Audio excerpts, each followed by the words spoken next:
Can I sell a 2003 Ford Ranger with two-wheel drive, a 5-speed, in the middle of winter here in New England? Let's find out.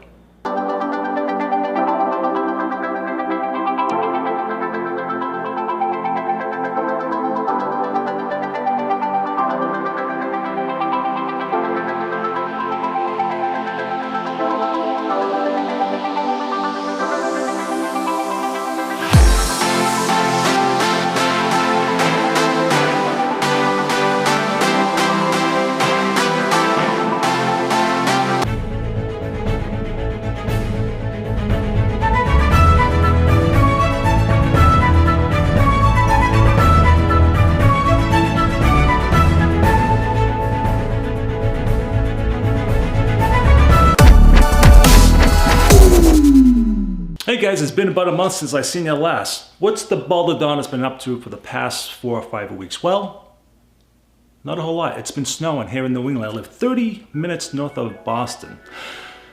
All of February, every week, 2 or 3 snow storms, or 4 inches here, 8 inches there, but it's been snowing all month.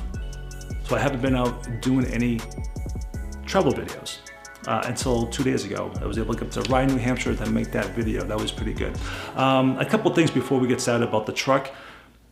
I buy and sell cars as a hobby. If you're new to this channel, it's one of the things I do. I'm a car enthusiast. I love cars, and I buy some cool cars, some everyday cars, whatever. I'm just a car enthusiast. Update, my Mini Cooper S sold last week to a gentleman named Craig.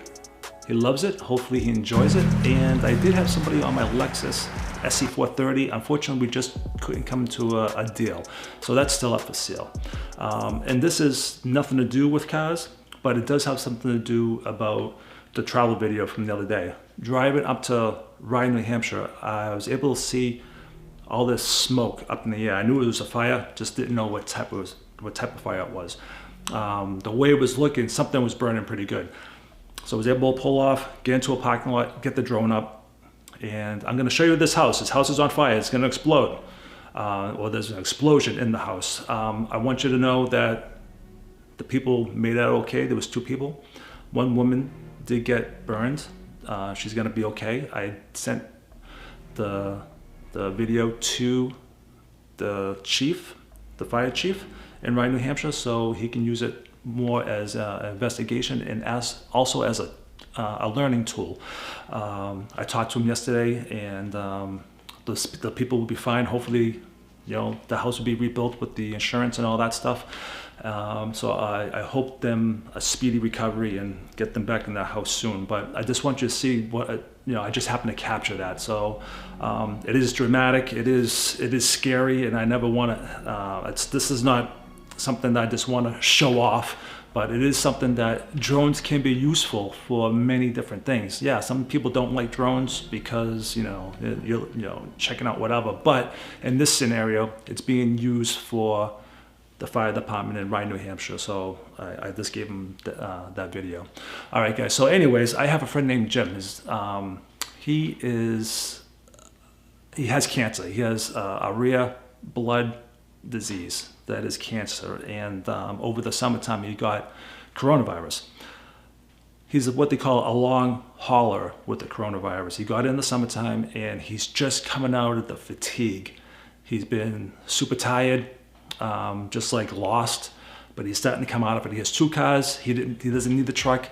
Now the truck is a 2003 Ford Ranger, 5-speed, 2-wheel drive with extended cab.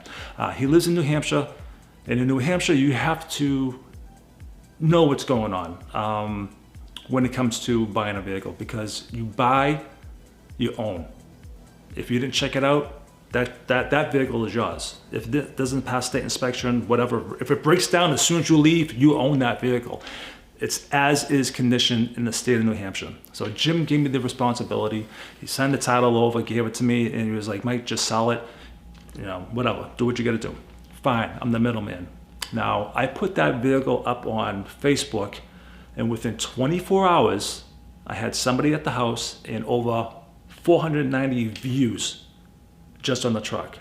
I had about 13 people actually call me, And the first person that came here, his name is Juan. He came here with his wife.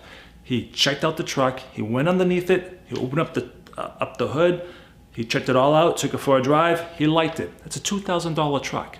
What do you expect you're gonna get? It did have a crack in the windshield. It did pass state inspection last year, but now it has a crack in the windshield. So with that said, you know, he knows what he's buying. He's got to put some money into it. Now, I took it for a ride around my neighborhood, and I did feel the brakes pulsate or something squishy with the brakes. So I knew something was going on there, but it drove very nice. It was peppy. It handled really well, and the clutch was great. Everything worked. The only thing that I can see physically besides the windshield was the back of the bed on top was rusty. It wasn't rotted, it was just rusty. I did not go underneath the truck because it ain't my truck. It ain't my truck. I'm just selling it, you know? But whoever comes up to look at a vehicle, you should ask, or you as a consumer in general, when you're buying a vehicle, either bring somebody that knows what they're doing, what they're looking for, or bring it to a mechanic and have them put them up on a lift and have it checked out. The person that owns it may say no. You know, they probably know there's something wrong with it. That's why they're selling it for the most part, right? So do your homework. Have somebody come with you that knows what they're doing, what to look for. Get underneath that truck. I did not know this truck had problems. So this is where things get interesting. So after Juan checked it out, the very next day, he bought it. See you later. Have a great time with it. Do whatever it is that you want to do with it. Living up in New Hampshire, a lot of people will buy a two-wheel drive truck because it's not going to be their daily transportation. They already have a couple of cars, or they have one car. The wife has a car. They're using that as their house truck, you know, to go to Home Depot, to pick up supplies, firewood, whatever. Trash, take out the trash. They don't really care how beat up it is, as long as it's something to take, you know, to haul stuff with. For $2,000, what do you think you're gonna get? Anyways, I call up Jim. Jim, it's sold. I'll come by with your money. See you later. Only an hour and a half later, I get a phone call. This ain't gonna pass state inspection. I want my money back. I'm like, you signed it. It says as is. You register it. The title will come to you. When it comes to you, sell it. But I'm not being an asshole about it because karma is a bitch. I try to do the right thing no matter what, especially when it comes to cars. I don't want anything coming back to me, even though I don't own it. I know nothing about the truck. I do know that it had $1,400 worth of work done to it the year before with brakes, brake lines, and stuff like that. So it has been maintained. Again, I just didn't know about the rusty spots that when he was at the repair shop trying to get an inspection sticker, they were going to reject him because it had a bad caliper that was frozen from sitting. One wheel cylinder was loose, not wheel cylinder, wheel bearing was loose. That's an easy fix, just a repack of the grease, put it back in, that would have been fine. But the two things that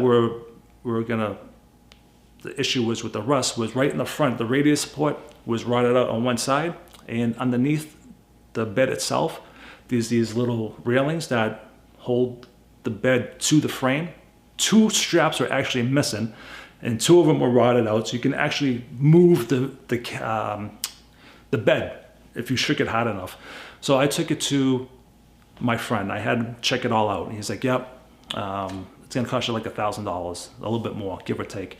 So I actually gave the gentleman $600 back off the price. I gave him $600 so you can have stuff fixed because he can't give me the car back. I talked to Jim about it, and this is where the karma thing comes in play. The guy owns it, wants to try to give it back, but he knows that he can't. He's upset, and I don't blame him, but I'm trying to do the right thing. I'll find him another bed, and I have somebody that will put it on for him and fix the rust in the front. It's just going to take a little time to find a rust-free bed for a 2003 Ford Ranger, for whatever years that bed will fit on.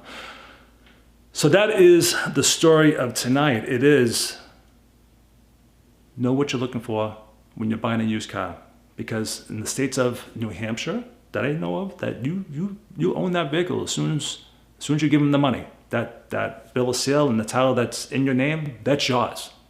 Good luck. If you go to court, you're not going to win. It's going to fail. It could drive down the street. The engine explodes. Whatever. You own it. But being a good guy, I'm always a good guy. I try to be the best version of myself. And Jim, the same way.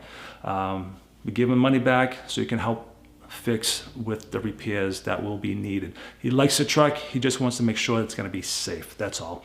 So that's the lesson for tonight. Do your homework. Have somebody check out the vehicle, get it up on the lift so you can actually see everything. Even though Juan came here, he was on his back, he was out there for like 45 minutes looking the whole thing over. Obviously, you can't see everything.